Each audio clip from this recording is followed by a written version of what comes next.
Today we are going to learn the difference between sketching, drawing, and constructing. These three terms are often used incorrectly, but interchangeably.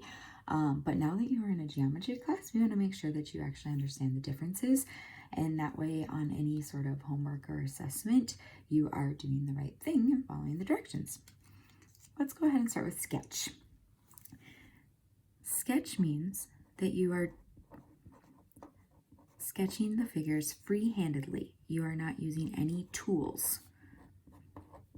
Remember, for this geometry class, you've been asked to buy a protractor, compass, you need a ruler, and so on. Those are all tools. So with sketching, we don't ever use those. For example, I'm going to ask you guys to sketch an equilateral triangle.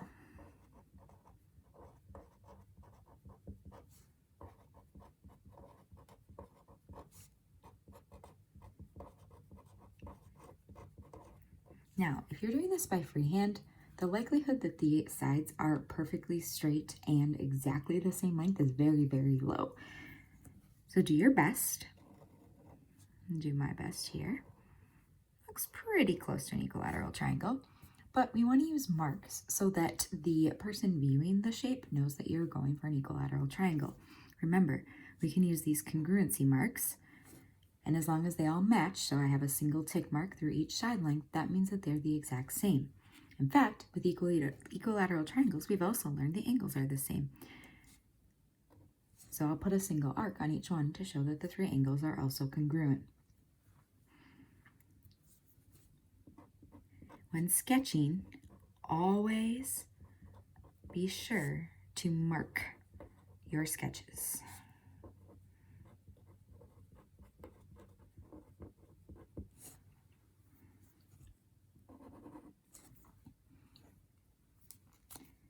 Let's move on to drawing.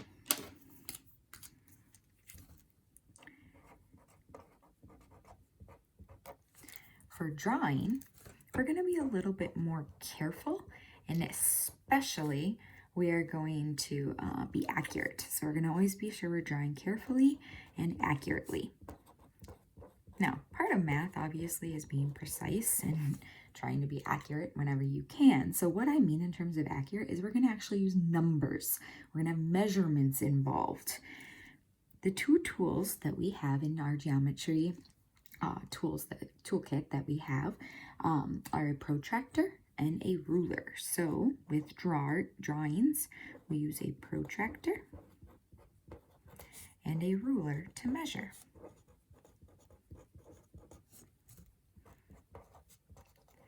This is the only one of the three directions that we are learning about that will involve any sort of numbers. So let's go ahead and look at an example here. This time, I want you to draw an equilateral triangle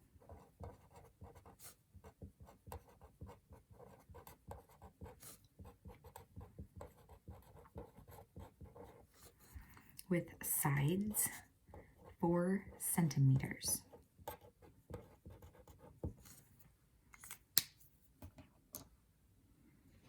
Just a reminder, the protractor is this type of tool. You may be lucky and your protractor may have measurements. A lot of protractors I've seen actually have like centimeters here, I believe, and inches here, or vice versa. If that's the case, you might be able to actually just use this as a tool. I'm unfortunately going to need to use my ruler as well, just because I'm going to need a way to measure the 4 centimeters. Also, side note, centimeters are the small ones. The one that goes up to 12, those are inches.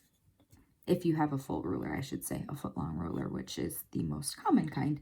I know in some geometry kits, they come in smaller, or come with smaller rulers as well. I'm going to go ahead, start at 0. Double check that your ruler, 0 might not be on the very end. Mine actually has a tick mark here. So I'm going to start at the 0 tick mark. I'm going to go to the 4 centimeter tick mark, and I'm going to connect these two dots. This length is 4 centimeters. Now is where I want to be careful. I know that I need 2 lines still are two sides to my triangle that are both 4 centimeters, but how am I going to know where to put it? I'm going to have to use my protractor to make sure that the angle is correct. If we're drawing an equilateral triangle, and I know that the 3 angles in an equilateral triangle are all the same, that means they're each going to be 60 degrees. You guys have learned how to use a protractor to draw angles, so we're going to go ahead and do that.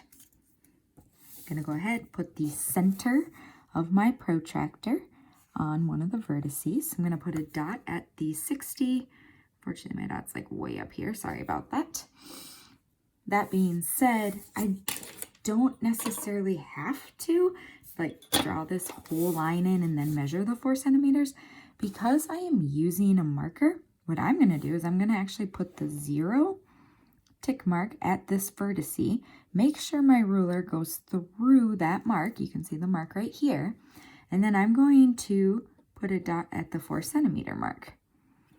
If I connect my 0 to my 4, and it goes through here, that's still a 60-degree angle. Remember, the angle is this measure. It doesn't matter how long the ray is of my angle. All that matters is that this here is 60 degrees. If I did this correctly, connecting this point back to the other vertex of my triangle should be 4 centimeters. Mine's perfect. When you draw, you want to make sure you label every single side and angle. Because these happen to be the same, I can use the congruency marks. If, though, you were asked to draw a triangle, for example, with 3 different side lengths, you'd have to label each one with the number that it is. So just keep that in mind.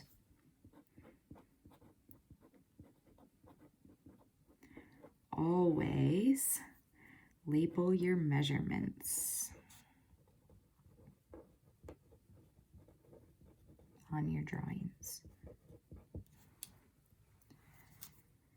On to our last one, and that's constructing.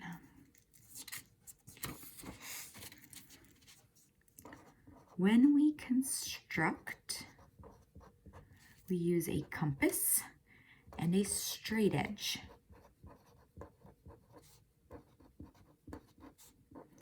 Now you may be asking, what in the world is a straight edge? I wasn't asked to get one of those for this class. You don't need an actual straight edge. In fact, you could use the edge of a book, an edge of a binder, the edge of a folder as a straight edge. I can even use my ruler and just ignore the numbers on it. That's as straight as you're going to get as a ruler. So as long as you aren't measuring and you're just using it to literally draw straight lines, you're totally fine. The biggest thing here, like I just said, is absolutely no measuring. When you do constructing, you can't include numbers. You shouldn't check anything with numbers. So let's go ahead and do an example. Bet you can guess what we're going to draw. And by draw, I'm actually meaning construct. We're going to construct an equilateral triangle. Again, there's no measuring involved, so I can't ask you to make it a certain size at all. But I can expect the sides to be congruent and the angles to be congruent. In order to construct an equilateral triangle, we first need a side of the triangle. Again, doesn't have to be a certain length at all. I wouldn't make it too big, wouldn't make it too small. If you want, I didn't measure that it's the same, but I tried to make it about the same as the 4 centimeters, just so it fit on my note page. And I'm going to go ahead and put the vertices here. Now, this is where you get out your compass. That's this tool here. Notice there's always a pointy end, and then there's always a pencil. Yours may be, I think the ones they mostly sell are the plastic ones.